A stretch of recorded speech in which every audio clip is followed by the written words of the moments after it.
Hello, welcome to Show Studios Menswear Show Reviews from London. I'm here with, we're trying to keep a decorum today with the ladies reviewing menswear. And first of all, we'll introduce everyone. I'm Mandi, Lennard, and I run a fashion consultancy called Mandi's Basement. And Bella, do you want to introduce yourself? My name's Bella Freud. I'm a fashion designer and I do other things too. I'm Grace Woodward and my background is as a stylist and I do other things too. I'm Mary Hoang and I'm head of e-commerce at Not Just the Label. Hello, I'm Hilary Alexander and I'm a freelance writer, consultant, stylist, and I do other things. So we're waiting for the show to start at the moment, so it's a good chance to have a little chit chat about all things Margiela. But Hilary, one of the things I wanted to mention was that of all the newspapers, when you go onto the Telegraph website and you click the different areas of the paper, there's actually a fashion button. Yeah. And it's very, very easy to engage with fashion when you go on the Telegraph website, and I think that's going to be a lasting legacy of. You were very staunchly for that, weren't you? When yes, I had to really fight because at one point they wanted to remove. Oh, this is when I worked there. Don't forget, I retired from there 2 years ago. When I worked there, at one point they wanted to remove. You're the most active person I know in retirement ever. They wanted to remove that fashion button, yeah. And I really fought because how else are you going to find it? They wanted to put it under lifestyle, and it's like that just doesn't work. You know, lifestyle could be interiors or anything. So we kept fashion. I think it is quite difficult to navigate a lot of the websites. I mean, I go on them every day just to check what's going on. I'm a kind of 1 minute past midnight person for the next day's news, and some of them don't put them up till 9 in the morning. Yeah. But some of them are difficult to navigate, unless you go on them every day. You don't really know the quick route to get to the different areas. When you say websites, which ones do you go on? I'm talking about the daily news, Daily news it wires. is, because it's very rare that we make front page now anyway. Yeah. But I think with the Telegraph, they've got fashion.telegraph.co.uk as, you know, a separate, you know, website as well. Oh, I didn't know And if that. you go onto the main Telegraph news one, the fashion button is at the top, so there's two ways into it.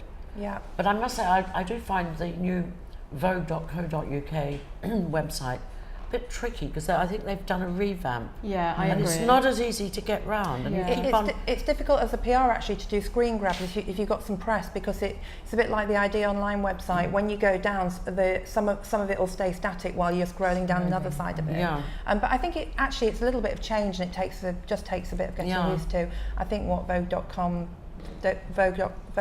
UK is doing is actually quite incredible, considering it's 15 years old now. Really great. But maybe that's a great time to introduce Mary. It's your first time on the panel, and we're thrilled to have someone from Not Just a Label here. Do you want to maybe explain what Not Just a Label does? Because quite a lot of the designers you give a platform to are quite unknown, but they're properly selling their stuff through the portal that is Not Just a Label. Yeah, so we're a platform primarily for emerging designers to showcase their work. And then we also have the e-commerce side, which is a separate part, but it's a big part of what we do. So it basically levels the playing field. You know, people from different countries, maybe where the fashion press don't really go there. They have a voice, basically, somewhere to showcase their work. And also with the selling, like you said, people who don't even have stockists yet, physical stockists, they can sell through us and actually, you know, make a profit to be able to continue their label and grow themselves. I think one of the things that I have to salute about what you do is that someone who is maybe living in a kind of village, not even near one of the fashion capitals, can actually carry on with their normal life and not have to enter the fashion system, which I absolutely love about that platform. Yeah. Bella, have you ever got into this online e-commerce business? Yeah, I've got an e-shop or whatever they're called. Yes. But it's good. I mean, I don't spend a lot of time on the on websites. I find it makes my head feel completely empty, and if it doesn't happen in 2 seconds, then I feel like I can't cope. But I have got one, and it does work, and it's really good. I love the orders coming in. It's so sort of abstract. Yeah, you must get a lot of, compared to when you didn't do it, it must be great to have that instant feedback. Yeah, instant feedback and instant money as well at different times when you need it. So, no, I like it a lot. I think it's it clearly does work. And then the idea, the sort of thing is to get the story or the, a feeling of interest behind it, as well as the polished quickness of it. So they're not just digesting the clothing that they're seeing, but they're actually digesting the world of you. Yeah.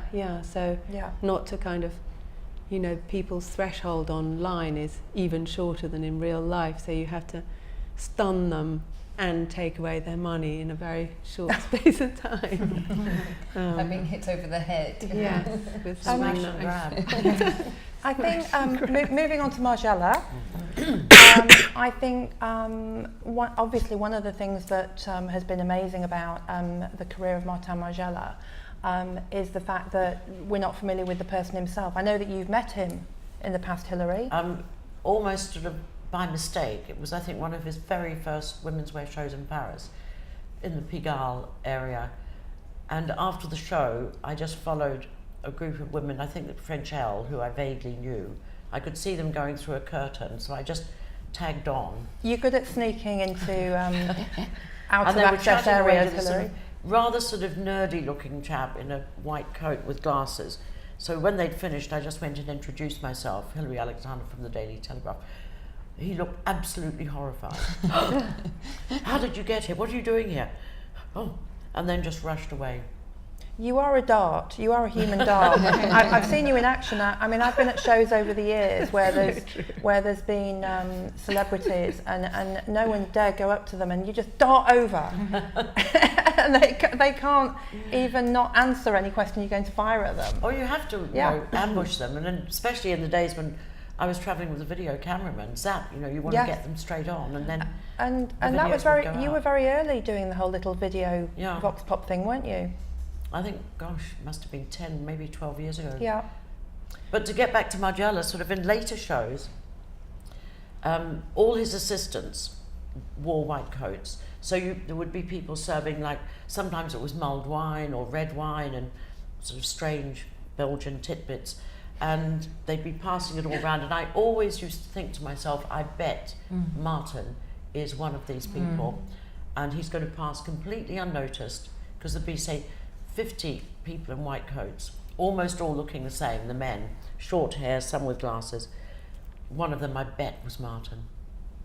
Grace, you're working at a completely other end of the spectrum. I mean, I know you used to do a lot of editorials for some of the underground, very cool magazines, and now you're working quite a celebrity-driven area. How do you feel about a label? How do you think your clients feel about a label where there isn't a kind of front person that they can latch onto and aspire to? I mean, it seems an anomaly now, really, from back in the day to the pressure of people to have celebrity representatives. And you wonder if if Martin was still in charge of the label, how it would be working in this day and age. I mean, I think about Margiela as a kind of pre and post Martin actually being at the helm. And I think that these days, it seems, even though I think that there is a hangover within the fashion industry in a way of being like, well, it isn't what it was. There isn't the mad creativity. So it's not being pushed forward on that level. But what you do get is much better distribution, much better quality, and a commerciality that actually spreads amongst celebrities or just guys who want to wear cool fashion that they know the name of, but it isn't too difficult to buy into. Would you say that maybe all those years that pre the Renzo Rosso takeover, when Diesel acquired Margiela, would you say that that was almost like doing the groundwork for this permutation that we have now? I guess, we mentioned conceptual fashion earlier. It still would be very conceptual, which then makes it slightly more difficult for marketing, for getting it to a wider audience, and that's what Diesel or Staff International have done immensely well with Margiela. They've taken it into a whole different realm, which was possibly unimaginable before.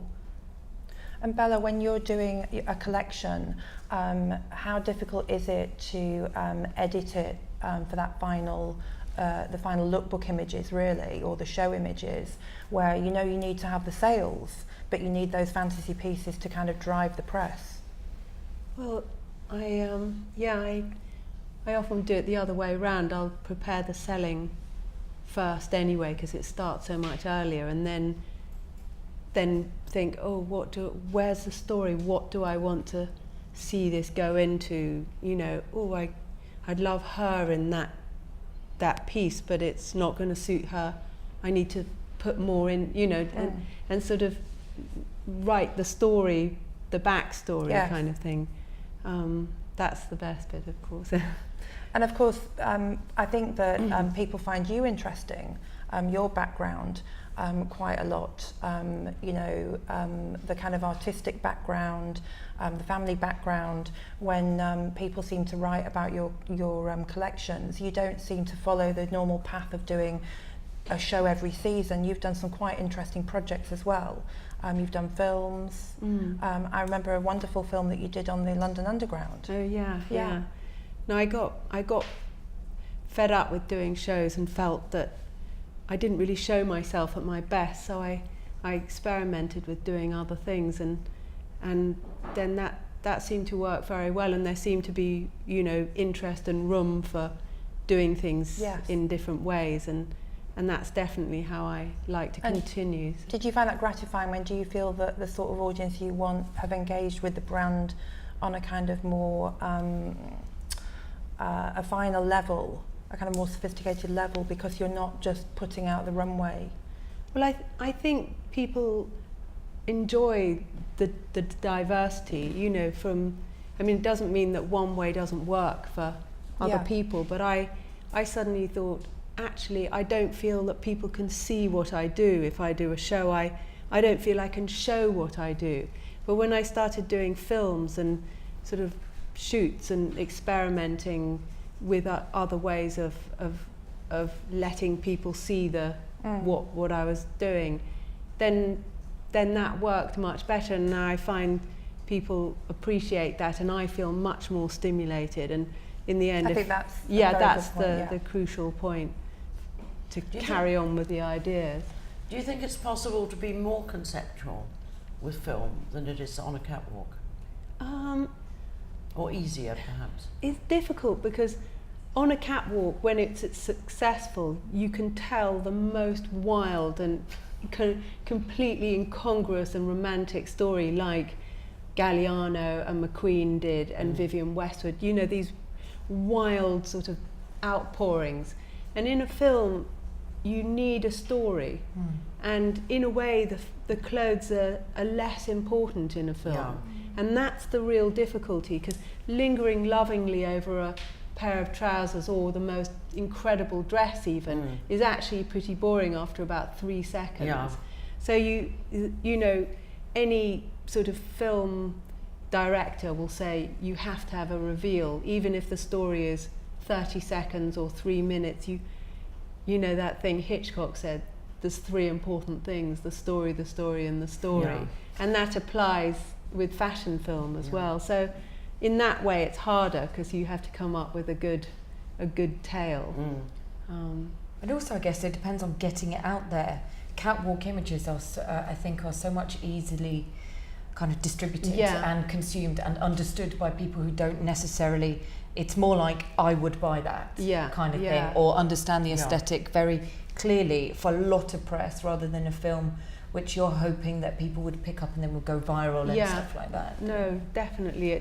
There's something that needs to happen between the catwalk image and the film, that somehow or other you can make it accessible, something from the film, and I don't know what that is yet, but I think with the Prada Menswear show, there was that wonderful set by Omar. Fantastic. And I mean, that was so seductive, and when we were reviewing it here, you couldn't see the audience. It was quite dark and it was very subtle, and of course when the show started it came more alive, but it was quite frustrating. What was it like? It was the most beautiful set with topaz, reds, Was that the carpets, the huge carpets? I don't know whether it was a carpet, but it was almost like a three-dimensional blocking for the models to walk, and they were almost like walking into the audience, and it really was, but it was subtle and it was beautiful, and it really gave a great dimension to the show. But the press that were there, like you were saying about taking pictures at the shows, they couldn't, their images weren't really coming out. So is that a kind of clawing back of creativity of the fashion industry for the theatre of the fashion itself? So if you're not, now that the images are so accessible across the world, it sort of rendered the fashion editorial side of things slightly null and void. But if they're then giving this experience back to the audience, then they have that to impart and to share. Well, I mean, let's face it, we've all been at shows where you're trying to tweet, you're taking pictures, you're taking photos. You don't see all the outfits when you start doing that, do you? No. Who's the guy, the deputy fashion editor of the Telegraph now? Luke Leach. Luke Leach. I mean, he's the only one I see at the shows who's typing like this. The only Actually one watching. He's getting it all down, he's watching that show. It's quite remarkable. I used to notice that, when I was covering the shows for the Telegraph, I'd be scribbling and sketching and, and all around me I just see people taking pictures, and you think to yourself, it's like getting across that emotion is as a journalist, I think is really, when you read the reviews, you can tell the ones that are just sort of image based, and it's like not a lot of people know that people like Medium Kirchhoff always have a fragrance, and it's getting that magic across, that description that really. I think we've got some images coming through actually, which is great. We're just to remind you, we're watching the Margiela Menswear show, and images are just coming through. This is the first look. No socks. I've seen lots of no socks. I love it. And slim pants. A very commercial kind of look, in a way, for an opening look. Can't see what's going on. It's like a suit with a jacket underneath. That's belted, or is that part of the trouser? I think that's the trouser. Yeah. They look great. I love the belt hanging down. Is that I'd hate to see it, but is that a Westward trait? I always she's done that so much, that tied belt hanging down. There were web belts actually at the Versace Menswear show with a hanging down. I almost thought some baggy jeans were going to come out at one point. Lots of white. Yes, there's been tons of white this season, hasn't there? That is a very clean, feminine look for a man, but as I always say with menswear that verges into that territory, it comes across as very masculine. I like the belt. Helps with the Viking. The styling. That's what you always look for with Margiela, is the casting. Something a little bit different. So yeah, the model looks great. He really sells that outfit, doesn't he? Yeah, I couldn't see it on my husband, unfortunately. That's nice. It's like an Italian baker or someone, isn't it? Sort of those very macho men in the kitchen. Or one for David Beckham. Revive the sarong. Well, it is. Yeah, we're well into the 90s, aren't we? Yeah.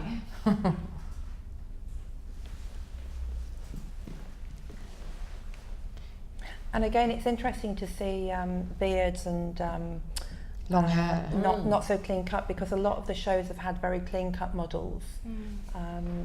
I think that you'd have to expect that from Margiela, otherwise it would totally fall apart. You'd be like, they've got to be this interesting, creative looking guy, because that's the foundations of the label. Perhaps that's what you wanted, just sort of have that rugged kind of macho look, almost sort of a lumberjack or a woodsman, to contrast against the clothes.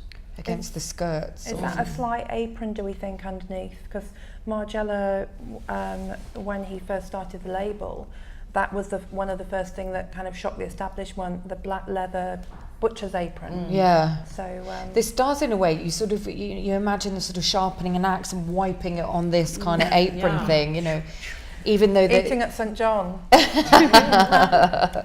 That's really glamorous, with a big man bag. Oh, that's nice. Lighting's not that good, is it? Yeah, that outfit's suffering from the black backdrop, isn't it? But is Margiela involved in any way, do we know? No, I don't think so. No. He I hasn't must for a say, long time. You can't I think it help was missing 2008. him. Yeah, no, 2008, that's when Renzo Rosso said that he hadn't been involved for some time. Right. I do feel that a lot with looking at these shows is they feel slightly retrograde. There's always, because of a necessary inclusion of his signature, I always sort of think, oh, well, that's from that collection, or, you know, which is important, but you do sort of feel, does it ever really move on? When the clothes are in the shop, they look lovely, you know, and they're very wearable, and they make a great edit. I think something else. You do miss him when you see the shows. ideas. You feel like I'm sure this show will come to some crescendo shortly. These are the opening looks, aren't they? When you see Margiela at retail, it's actually quite a wonderful experience, because with a lot of labels, the buyers are under pressure not to they can't spend so much, they can't buy, you know, whereas with Margiela, it sells really well. There's a great customer base, and they can really cover it. And when you actually go, most stores that sell it, it looks like a dedicated concession. The buyers have got confidence with it.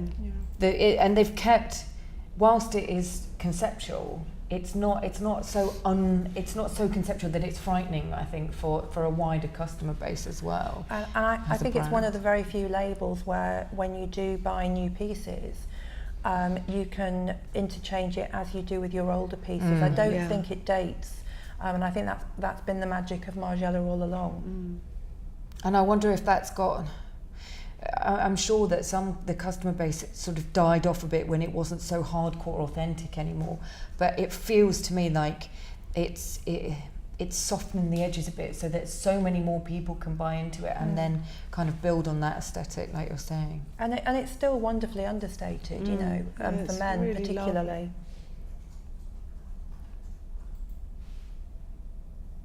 I mean, considering we've seen this many looks so far, I think that you know, it's very slick, and I kind of would have been expecting maybe a sort of flair by now. Or the hint of awkwardness that we come to love from Margiela, and that challenged everybody so much at the beginning.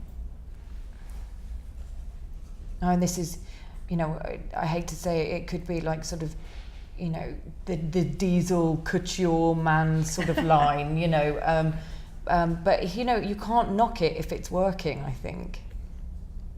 Well, there's so much competition with menswear now. You can't afford not to do something. Yeah, you've got to stick to your signature, haven't you? I think, like Bella was saying, you know, if you've got e-commerce now, it's really, really fast, and I really think that has affected menswear, that they can consume without having to do shopping as a habit or a hobby like women do. That guys are like, yeah, I like that works, I'm going to buy it. It's quite a clean thing to do. Mary, you've got men's on the website, not just a label, haven't you? How difficult is it when you, because you've got a huge breadth of labels that you support. Yeah. How difficult is it to make them, to differentiate them when really the portal of online, you can only go on a simple image, can't you? Yeah. And in a way, maybe online is very two-dimensional when you're introducing a new talent, not like a show where you're seeing the outfit. It can be, but like we were saying before with the videos, our designers can upload their videos, so that can be catwalk or even like campaign videos, and that seems to work really well because you can see how things move, how things are styled, etc. So I think that helps a lot as well. And how does it work with the seasons with the designers that you represent? Because do they, even though they don't show in the system, do they still do autumn, winter, spring, summer? Or? Yeah, I mean, some people are quite big now, and they do go by the seasons, etc. But some of them only have what they call like collections, and maybe they just have one continual collection since graduation, and they just keep adding to that. It's just one body of work. Because Margiela was the first designer that I came across who I would regard as non-seasonal. I was completely obsessed by it. And again, we should maybe mention the whole grunge period as well, because that was synonymous late 80s, early 90s, when Margiela landed.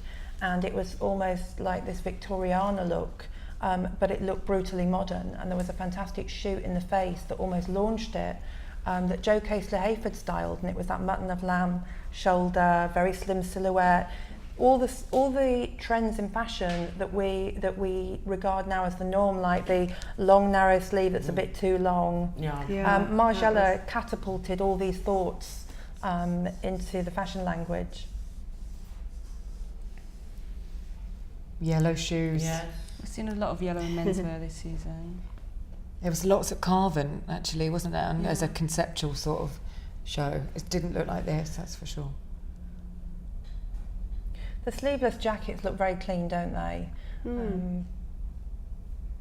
I haven't seen men in that look yet, though. No. You can imagine them doing it, though. He's got to have really good arms, I think, a man. Yes. To carry that off. It's interesting because menswear in its tradition is to, when you think of bespoke, is to enhance what is not there. So tailoring is to make you look better, and this almost sort of strips it away to go, well, have you got that? Have you got the arms? Have you got the? I don't know if that's necessarily the actual Margiela customer, though. I think that they don't have big guns. Have all the looks come in now? Okay. Look, it's Nick. It looks like McKnight. It doesn't look very outrageous, No, does it? no. Although it is, I mean, maybe the fabrics are completely off the wall. And it's again, hard to tell. And again, it raises that question about if you, should you show on a runway? Should you have theatre going on? Do you need to have a set designer? How would this come across if it was in a film? And they worked with a director that really challenged the designers.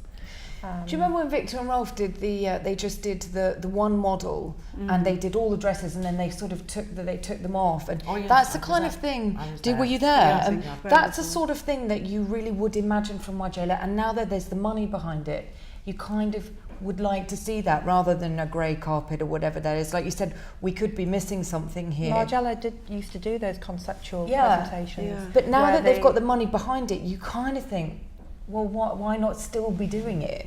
I went to a Margiela, it was Womenswear once, but the set was like a whole series of railway carriages. And you went into a railway carriage, sort of perhaps 8 or 10 of us at a time, and the models, and then you'd go into the next carriage, and it was quite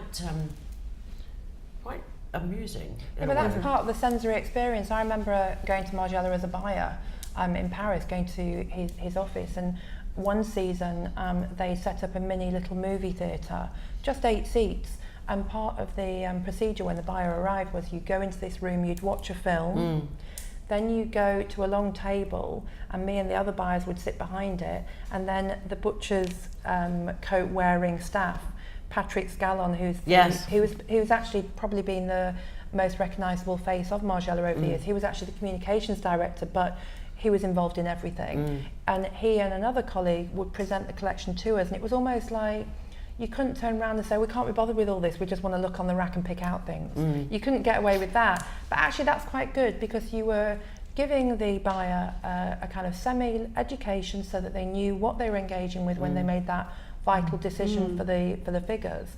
And something else I wanted to mention was every fashion week, with London having so many young designers, I used to get phone calls from the press saying, what's new, because I work with young designers, what's new, especially the newspapers. And one season, because of Margiela, we thought, look, should we make up something? Because they're not giving the integrity to the talents that we're suggesting. And I think it was at that stage where, you get some designers who have a bit of fuss for a few years, and then suddenly there's this thing that goes on in fashion where they're regarded as old school. And those kind of designers get neglected, and I think that's why the fashion fund that the BFC do was there to recognise those kind of more established, but certainly not ready to have a retrospective type designers. And we seriously had this chat in the office in a meeting about, should we just make up someone, because Margiela, no one's seen him. Why don't we make up something and see if they're right about it? I wonder if this makes, because of the way it's presented, is there a question that we can go, is this any less good than it used to be? If we're craving a kind of creativity from this, and obviously this is these images are perfect for distribution, whereas what Hilary was saying, if you present in a train carriage, that's a nightmare for photography, and then selling and then getting worldwide. So you're really saying that that was a presentation for the fashion press only, and it feels like, do we think that they've had to bow to the pressure? Well, I think the fashion press need an experience per se.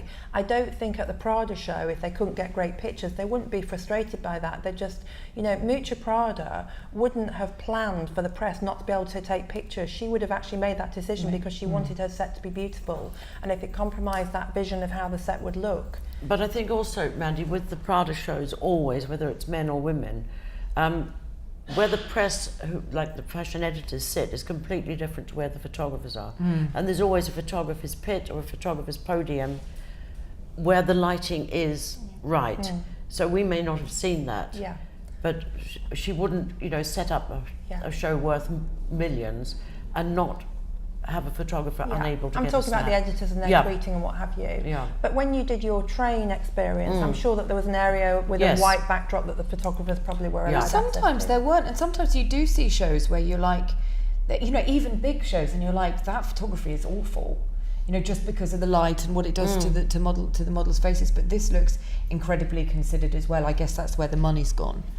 I remember once a Victor and Rolf show, it was I think it was in a kind of underground tunnel somewhere underneath the Louvre, and the models were all dragging these cowbells that kind of on chains. Was that the clang, soundtrack? Clang, and it was covered with dry ice, and these sort of thick apparitions kind of emerged, clang, clang, and the bells got heavier and heavier, and the chains got longer and longer, until eventually, I think it was Kristen McMenemy, the chain was probably about 20 feet long. She could barely move, but also you could barely see her because of all the dry ice and smoke. Which designer was that? Victor and Rolf. But there's something about this where you feel it's like a very kind of a sort of, like a, what's the word?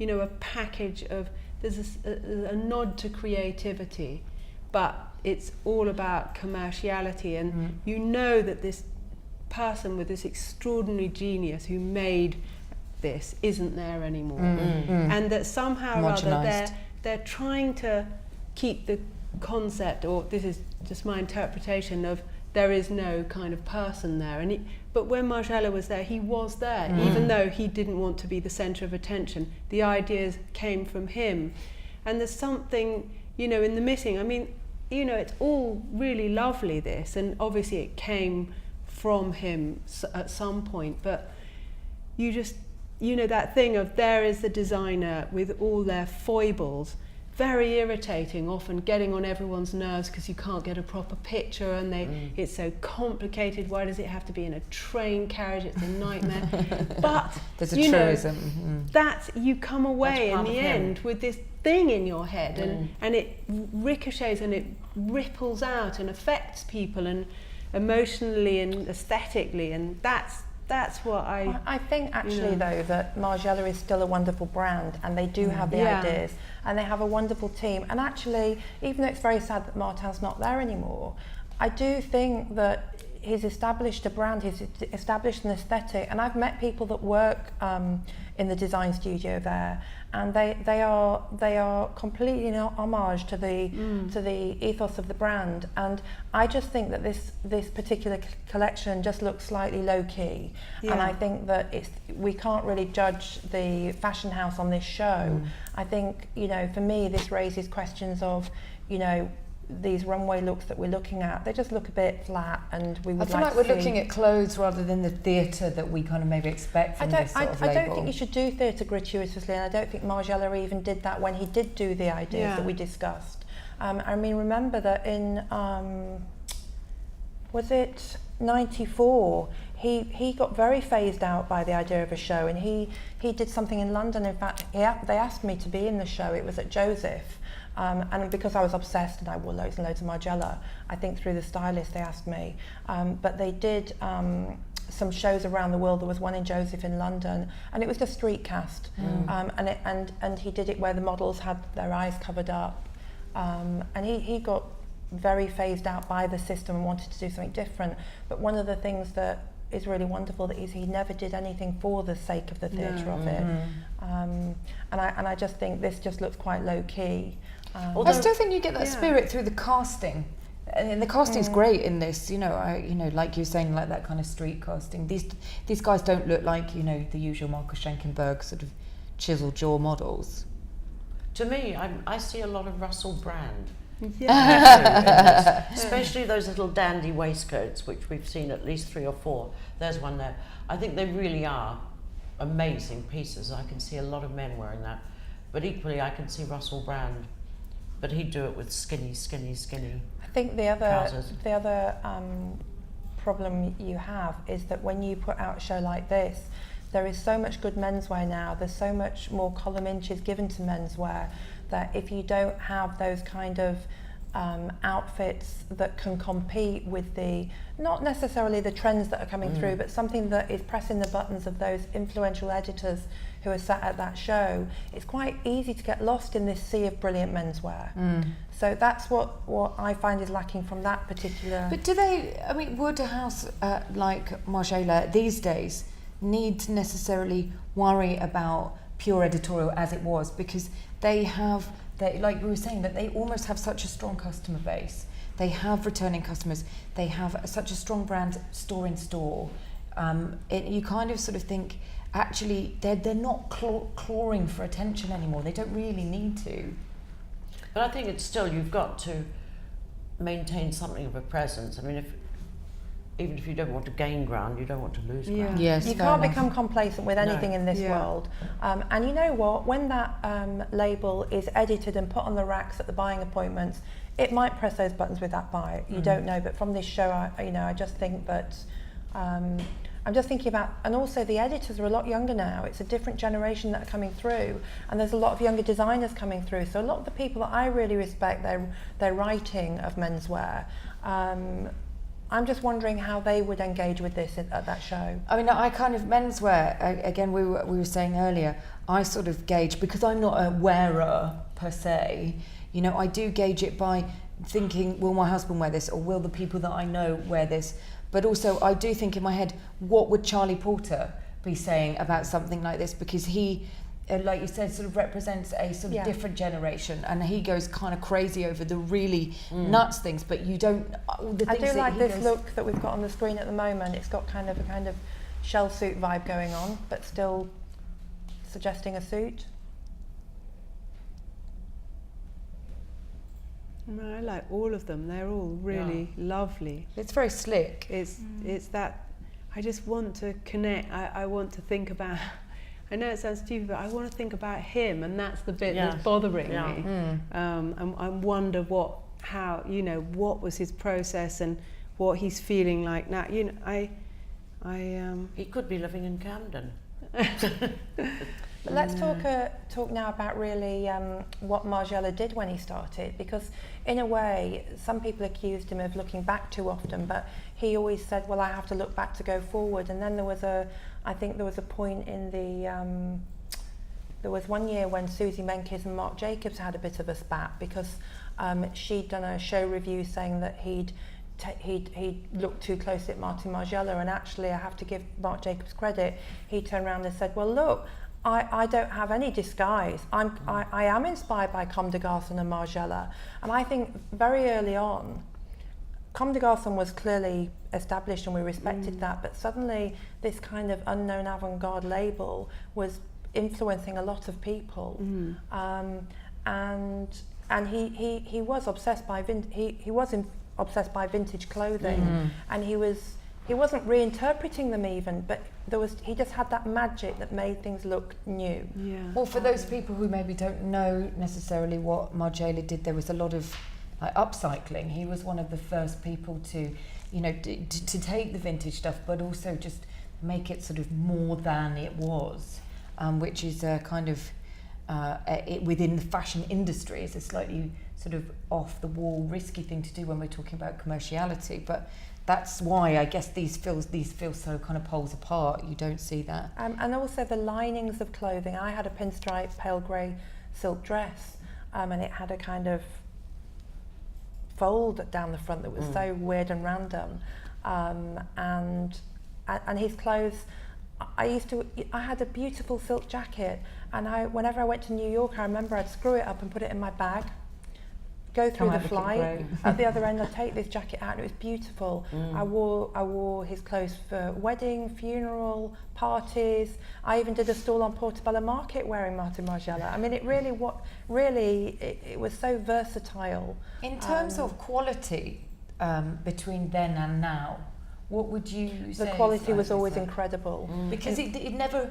that was a difficult thing to really tell, wasn't it, with the first shows, because they were really... The quality was incredible. And also the reason I imagine that you're saying this is that he was one of the first to do the frayed edge, you know, with strings hanging down and what have you.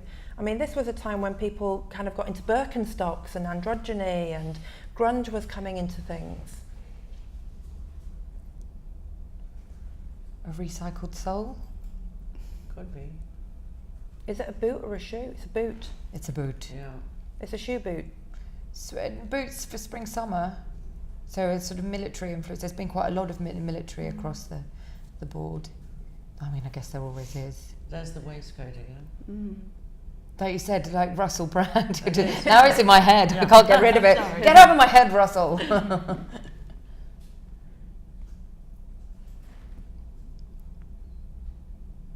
They do really well with the accessories. It was nice to see some of the... they're gorgeous. Great. Ostrich really skin, how nice. That's a very sort of Margiela nod, isn't it? That's what you kind of...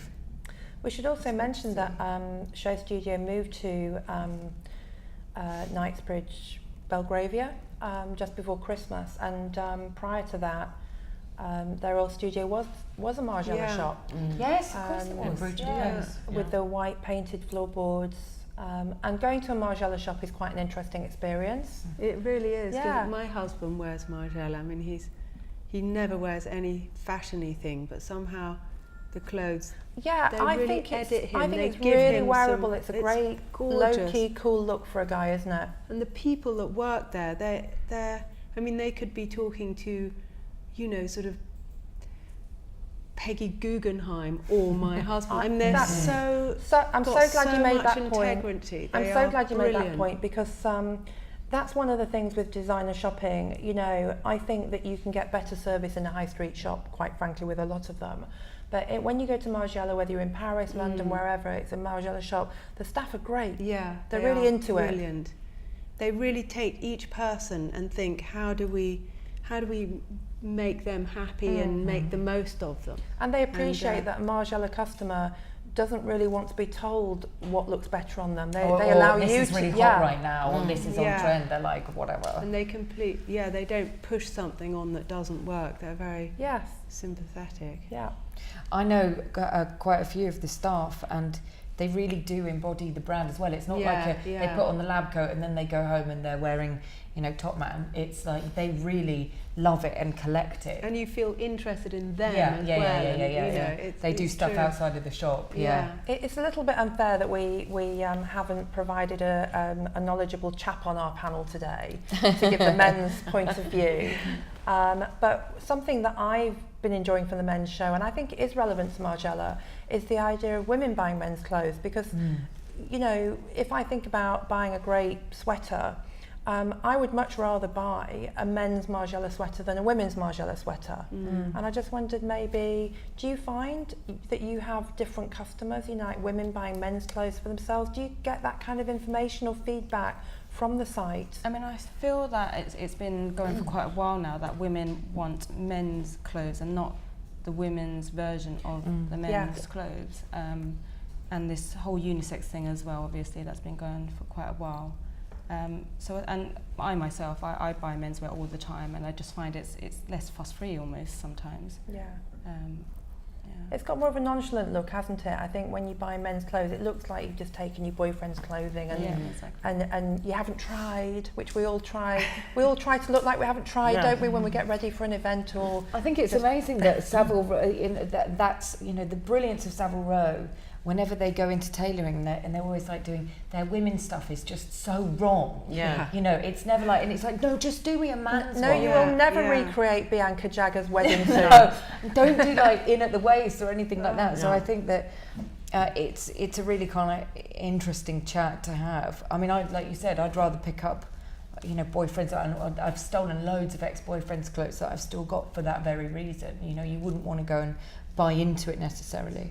And we were all just talking about the Louis Vuitton jackets and the menswear show, those wonderful traveller's jackets with the pockets and patches, which I instantly thought, oh, I'd like one of those. Every single person at that show was going nuts about those. Really? And me and Lulu Kennedy ordered them immediately after the show. Yes, everyone was just going crazy.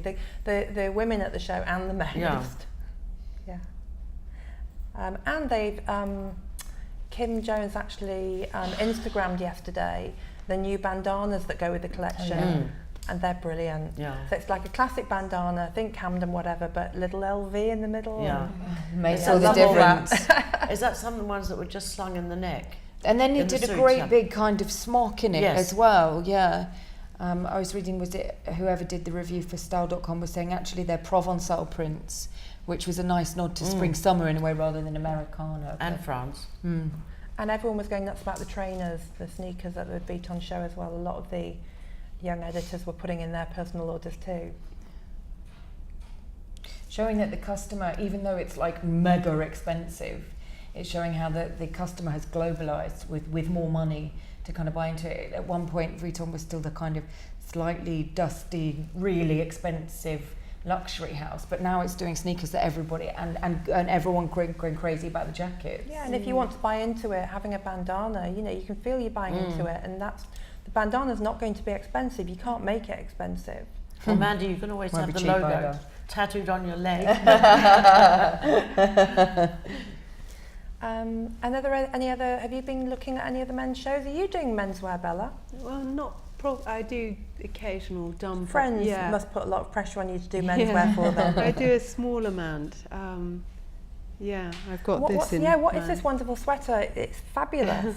No, it's for autumn winter, just about to appear, and I always like reggae album covers, and I bought this badge, and there used to be this shop in Portobello Road called Culture Shack, and it just had almost nothing in, and I bought a badge years ago, and I always thought, and whenever I wear it, it sort of, added liven. something. Yeah, so I made it into a jumper. Because I can imagine this would be a brilliant men's sweater. In fact, I was in a Indian restaurant last night, and this man came up and said, I really love it. I just love it. And I thought, oh my God, I'd better make some more quickly.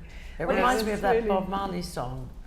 Iron like a lion and fire. Yeah, I love all that stuff. And Grace, what sort of, is your husband a fashionable gentleman?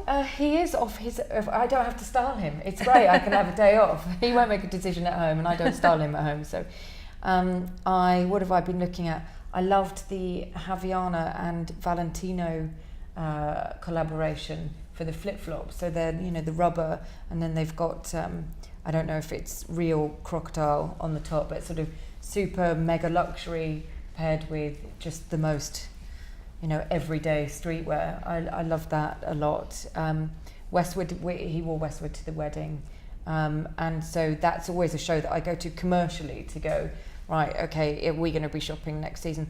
I love indulging in menswear because it doesn't feel like work, to be honest. Yeah. It's a real kind of like, it's a little bit of an indulgence going, oh, he's hot. Yeah, he's hot. And then also just loving the, the styling without having to analyse it too much. So it's, being in an all-female panel, it's like you said, it's kind of odd, but it's also nice. I once went to Stockholm with Kim Jones to DJ at a fashion party, and I went later on in the evening, and they actually wouldn't let me in the club because I couldn't understand the language, but I could hear them saying flip-flops, flip-flops, and I was wearing Alaya sandals I've been saving up for, and they wouldn't let. I got in eventually, and I thought I was such a cool DJ. I'm not a DJ, but I thought I was really cool taking my records to Stockholm. And when I got there, the needle was broken on the turntable, so I had to borrow some of Kim's CDs. Do you remember that club that you were involved with in Hoxton? Boombox. Yeah. Oh, you were a real raver there, Hilary. The night Kylie got up and was dancing and DJing. Oh yeah, legendary. I was actually wearing flip-flops, And there was so much broken glass on the floor. I didn't realise at the time, because I was just dancing. It wasn't until I got outside and the photographer said to me, "What's wrong with your feet?" And they were covered in blood. And I had all these little scratches and nicks, because people were dropping glasses and, but I was having so much fun. It wasn't that bad there. No, it was fine. Actually, that night, Kylie came from the Gareth Pugh show with that outfit. Yes. And I remember Agnes, who used to come a lot, Agnes Dean, she actually took the clipboard from me on the door and did the door for an hour, and she loved it. She was absolutely loving it. But I wanted to ask you, Hilary, have you ever reviewed menswear? I used to a bit. In the early days, I can remember vividly always going to the Nikos underwear shows in Paris. And Suzy Menkes and I always made sure we had front row seats. This was this Greek designer who did men's underwear, and it was so OTT. You would go backstage and there would always be a theme. There had to be a theme. Were you allowed backstage at a menswear show? Oh yes. Underwear show. I used to interview the models. The human dart. Of course. But say the theme would be like monks. So they would all be in these sort of hooded brown kind of cassocks. But then the moment they got on, that would be thrown back and there would be this tiny, gold thong and maybe a big wooden crucifix. And there was a chap who used to stand just as they went on stage, because they'd already been oiled. And the chap standing by the stage entrance, catwalk entrance, had one of those sprays you use for houseplants. And he used to spray them all so that they... Do you mean Baby Bio? God. Sort of Baby Bio. So they came in dripping with rivulets. And the male photographers absolutely loved it. They used to whistle and catcall. I'm sure they did that at early Versace menswear shows. Yeah. And Julian MacDonald's done it all the way through his Womenswear shows Yes. as well. Because in the London collections is sponsored by Hoang, the pants. Is it Jonathan Saunders that just did a collaboration with them? Yes. Men's London collection. Yeah, and they just showed, and I love that in a way that what we've seen is quite serious, but there is a sort of camp side of men's fashion as well. And I guess as a designer, it's quite difficult to get that fine line right between being sort of camp and fun and being sort of commercially sound as well. I think Westwood does that quite well. Yes, Westwood menswear was always good. Cavalli menswear, Versace menswear. I remember when Oswald Boating did, he was doing Givenchy for a while, a long time ago. And, sort of seeing things like that was very, very interesting, seeing his take as a Savile Row sort of based Oswald had kind a of very guy. big influence on men with colour and wearing colour block, where you wore the same colour shirt as your jacket, because, I think that's been fantastic what he did with menswear. Yeah, no, he's brilliant, I think. Yeah, and the wild he's such a linings. peacock. I met Oswald Boateng years ago in Curtis Blow's dressing room at Rock City in Nottingham, and he was very resplendent then. Yeah. And I wanted to ask you, Grace, actually, when you're expecting your baby? Any time now. Well, it could be any time from now. I'm 7 months now. And if it's a boy? If do you it's think a boy, he's going to be wearing? Well, you know what? Menswear has changed just so much. I don't know if it's like I'm totally sold into the vibe of the London men's collections because it's more prevalent and it's just more around. But I definitely think in the last couple of years, guys are taking dressing in a much more not more seriously, but it's okay now for men to not indulge, but to talk about, and that's not men in the industry, that's men across the country, to be more sartorially aware. And I don't know if that's the pressure come from online or not. It's not a pressure from online, it's the fact that the whole world is open up to everybody. Yeah. So on these panels, quite often people say I think James Brown, the hairdresser, was here recently, and he said, "Oh, what would Peter from Peterborough think?" And I thought, well, Peter from Peterborough probably knows more than you do. Yeah. So people just are a lot more savvy now. There's fantastic access for anybody. I think it's great. I think it was so tiring when it was like, oh, women do fashion, guys just kind of look drab. And it's funny seeing the spring summer men's shows because there's loads of shorts. And I was on my way here thinking, well, some guys do shorts, but really across the board, guys don't get their legs out. So therein becomes the editorial content. Yeah, well, Suzy Menkes got a bit phased by the all the shorts that London Collections men. She wrote in the Herald Tribune, well, she was almost like saying that's what she loved about J.W. Anderson, because he wasn't doing what all the other designers were doing, which was these loose, low-slung shorts. Yeah. But I think guys are influenced also. It's the whole male celebrity culture as well. They notice, you know, what Beckham's wearing, what Will.i.am's wearing, and they're constantly seeing images. Well, David Beckham was wearing a nice black screwed-up, not ironed T-shirt at the Louis Vuitton show yesterday. And but there must be more that everyone quotes Beckham, but you know, it's mostly t-shirt? like the iron. The rappers. Sorry about my. I thought that was a label. And Well, not people- I'm iron. such an articulate person. I mean, even, you know, Jay-Z, we Yeah. mentioned Will.i.am, you know, who's absolutely totally out there. But there's all Labyrinth, I mean, there's all kinds of people who are in the news, on magazines, on websites, you know, on Facebook, on YouTube. And then you get these kind of sub-trends, don't you, which are outside the fashion world, that men will pick up. I'm sure you see a lot of that in the celebrity world, Grace. Well, I don't know, you know, because everyone uses a stylist, so you know, unless you're really dealing with kind of street artists, which in which case they don't use people like me, you know, and they do things themselves, and they're very protective as well. It's like, you know, if something's brewing from if the cultural hegemony, you know, so it's starting from the street, they really cling onto it, and like most actual recording artists who are really super mega talented, they won't be told what to wear. They're like, you know, so sometimes I could go on a shoot and they'll be like, no, it's all right, you know, and you're a bit like, well, let me just at least make sure it's straight. I think Rita Ora is quite funny about people dressing her. Really? Yeah. I don't know. I've seen her I saw her at the Elle Style Awards getting changed in the toilet to do her third outfit with her stylist. So. Yeah.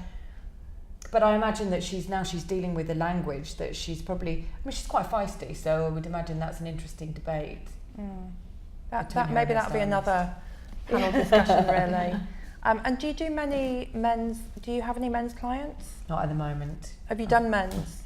Yeah, I did. I did GQ Men of the Year. That was an amazing kind of portfolio. But then it was a few years ago, and there was still an expectation that you don't do. You know, you do tuxes and you do suits. You don't do crazy. There's the crazy sort of streetwear or anything that interesting or anything that patterned or anything that coloured, because it really stands out because you've got to comp them all together. But also in terms of editorial on a straight guys magazine, you know, they've got GQ Style, and you know, which moves into this sort of arena on plus. I think GQ Style is so important right now because it's almost like the antidote to the other formal old school men's magazines, which are kind of a bit like shopping guides, basically. Yeah.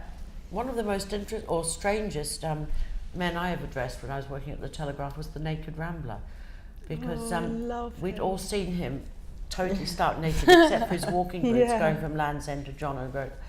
And I just thought, now I wonder what he looks like with clothes. Brilliant. So we managed to get hold of him, and he came to the studio at Chalk Farm, and everyone, it was snowing actually at the time, everyone was looking out the window from the 3rd or 4th floor, and he actually got out of the taxi stark naked except for his walking boots. And it was quite a bizarre experience because he was just walking around completely and utterly naked, totally unfazed. And I think it was it Val Garland Ruth Widows was doing the hair and makeup, and she didn't know where to look. But he did actually look very good in clothes. We put him in kind of country squire and sort of black DJ and suits and things. And did he have any opinion about the clothes? Did he sort of say, "Oh, I do like these when I do"? I wouldn't wear that. Sorry. He liked the country squire look. Yeah. But as soon as the shoot was over, off came everything, and on went the walking boots, and off he marched, naked as the day he was born. So impressive. I think also we were talking about Margiela and grunge, and I think it was '92 when Kurt Cobain wore a floral women's dress on stage to perform, because there's been a lot of androgyny and ambiguous sexuality in a lot of the men's shows. Yeah. Especially it's like Mead and Kirchhoff, they've been really heralding that. Oh, that was such a highlight for me, that presentation. It was beautiful. Yeah. And of course at J.W. Anderson there were floral halter neck tops, Oh, yeah. which again, they didn't look for me, they didn't look particularly feminine or masculine. They just it looked very modern. Yeah. Well, weirdly, you'd see those underneath. If you went to Savile Row, you'd see that kind of thing as one of those false shirt front. Bib. Yeah, shirt Yeah. front Bib. as a bib. And when I saw them, I thought that's really brave, really beautiful as well. But it's also borrowing from a very established tradition. Yeah. Well, I think that's what we said at the time, that if you put a jacket over it, it would just look like part of the vest or part of a shirt. Well, thanks very much for that insight. I think it was good to see the menswear show and what the Maison Margiela is doing now, because he always wanted it to be a movement rather than a person. So thanks very much, everybody. Thank you. Thank you, Mandi.